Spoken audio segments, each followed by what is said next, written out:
ఏం పేరు? నా పేరు వెంకటేష్ సార్. వెంకటయ్య, ఎక్కడి నుంచి వచ్చినావు? Eshwarappa clinic Kismatpur sir. కిస్మత్పూర్కి వచ్చినావు. అవును సార్. ఏం బాధతో వచ్చినావు? నాకు డిస్క్ ప్రాబ్లం డిస్క్, వెన్నుపూస డిస్క్ల ప్రాబ్లం ఉన్నది. అవును సార్. అప్పుడు ఏమేం బాధ ఉండే? వెన్నుపూస డిస్క్ ప్రాబ్లం ఉన్నప్పుడు కాళ్ళు ఒకటి గుంజుతుండే.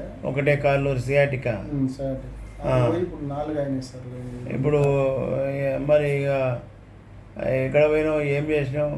అపోలోని ఆపరేషన్ చేయించిన సార్. ఏడా? అపోలో పిలిన. అపోలోలో చేయించినావు. తగ్గిందా మరి? తగ్గలేదు సార్. ఏమవుతుంది మరి? ఇంకా ఎక్కువ అయిపోయింది. ఇంకా ఎక్కువైంది.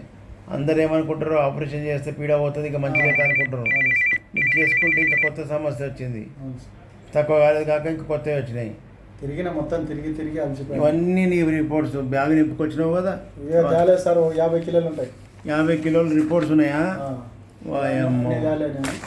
ఇప్పుడు ఆపరేషన్కు ముందు ఒకటి, తర్వాత ఒకటి తీసుకొని వచ్చినాను. అంతే. ఎట్లా ప్రజలకు హోమియోపతి గురించి తెలియక చాలామంది ఆపరేషన్లకు ఎగబడి ఖరాబ్ చేసుకుంటున్నారు ఆరోగ్యము.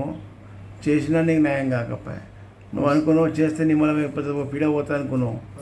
చేస్తే ఇంకా కొత్త సమస్యలు వచ్చినాయి. కాబట్టి హోమియోపతిలో మంచి డాక్టర్ దగ్గర మ్యాక్సిమం ఆపరేషన్ కేసులు కూడా హోమియోపతి మందుతో తగ్గిపోతాయి. ఇప్పుడు నేను వీడియో తీసుకున్నా, మళ్ళీ తగ్గినాక నువ్వు చెప్పే విషయాలు నేను తీసుకుంటా. సరే సార్.